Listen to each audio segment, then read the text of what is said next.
When you think of ancient Africa, you think of Egypt, the pyramids, the pharaohs, the Nile. But Egypt didn't exist in isolation. Right next to Egypt, controlling the lands south of Aswan, was another African kingdom. A kingdom just as powerful, a kingdom just as sophisticated, a kingdom with its own pyramids, its own pharaohs, its own culture. This is the kingdom of Nubia, and for 3,000 years, it shaped African history. And yet, most people have never heard of it. I'm Kay, and this is Labari Studio, where we bring you the African kingdoms that European history tried to erase by turning them into footnotes of Egypt. Nubia, also called Kush, existed for thousands of years. Sometimes it was powerful and independent. Sometimes it was in conflict with Egypt. Sometimes it actually ruled Egypt. And through it all, Nubia maintained a distinct culture, a distinct identity, and a distinct power. Let's talk about who they were. Nubia was located in what is now Sudan and southern Egypt, along the Nile River. The kingdom controlled the Nile's southern reaches, the gold mines of the region, and the trade routes connecting Africa to the Mediterranean. For most of its history, Nubia and Egypt coexisted, sometimes as allies, sometimes as rivals, sometimes with one dominating the other. But here's the key point. Nubia was never subordinate to Egypt in any permanent way. Nubia was a separate civilization with its own power, its own culture, its own achievements. Nubia was wealthy, extraordinarily wealthy.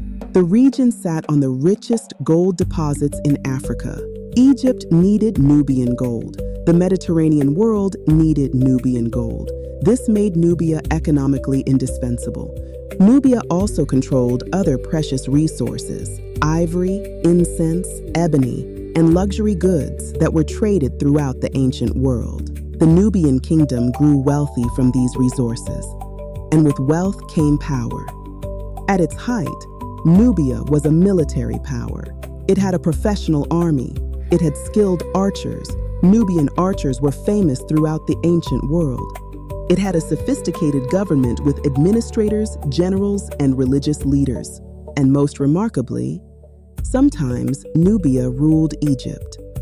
There was a period around 750 BCE when Nubian kings ruled the entire length of the Nile, both Nubia and Egypt.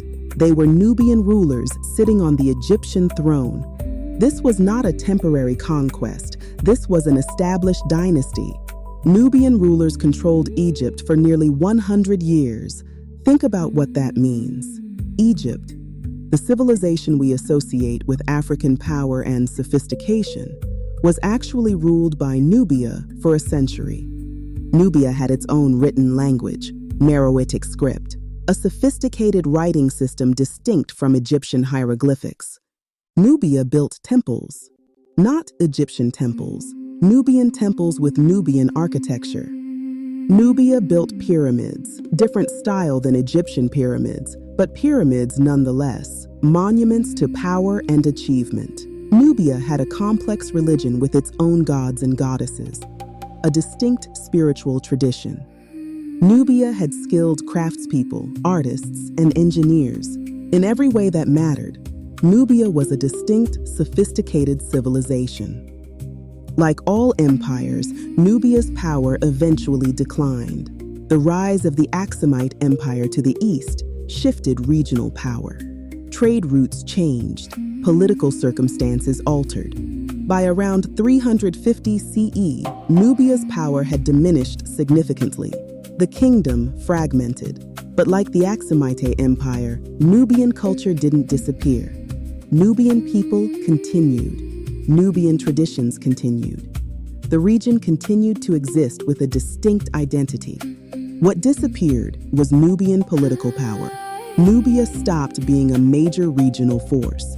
So if Nubia existed for 3,000 years, controlled major resources, sometimes ruled Egypt, and had a sophisticated civilization, why don't we know about it? The answer is the same as always. European historians didn't care.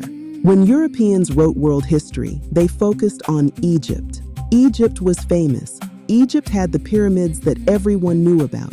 Egypt had hieroglyphics that fascinated European scholars. Nubia was south of Egypt. Nubia was less accessible. Nubia was less convenient to European understanding. So Nubia became a footnote to Egypt, the land south of Egypt, the Egyptian client state, never as its own civilization, never as its own power. And when European colonizers came to the region in the 19th century, they found people who remembered being Nubian. They found Nubian pyramids and Nubian temples and Nubian artifacts, but they didn't see a sophisticated ancient civilization. They saw primitive people and ancient ruins. They saw a land to be conquered and exploited. They didn't see 3,000 years of continuous civilization. They saw a place to extract resources from. This wasn't accidental. This was a choice. The evidence of Nubian power exists. Ancient texts mention Nubian kings. Egyptian records document conflicts with Nubia. Archaeological sites show Nubian temples and pyramids. But this evidence was ignored, minimized, reinterpreted to fit Egypt-centered narratives. Because if people knew that Nubia was a sophisticated civilization that sometimes ruled Egypt, the entire narrative about African history would change. It would show that Africa had multiple centers of power, multiple sophisticated civilizations, not just Egypt, not just when Europeans arrived.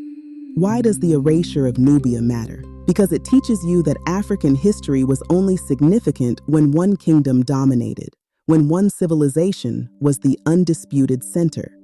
But the truth is different. Africa had competing powers, multiple sophisticated civilizations, complex politics, and shifting alliances. This is a more interesting, more accurate, more human understanding of history. The evidence of Nubia's power is still there. The pyramids still stand in Sudan. The temples still exist. The artifacts are in museums and archaeological sites. Meroitic inscriptions can be read by scholars. Ancient texts document Nubian history. The evidence has always been there. We just had to be willing to see it. What does Nubian history teach us?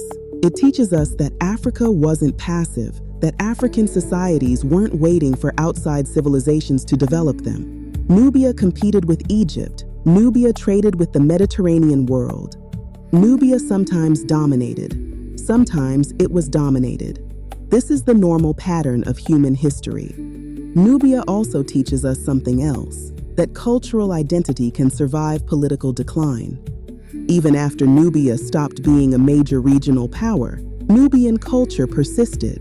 Nubian people continued. Nubian traditions continued.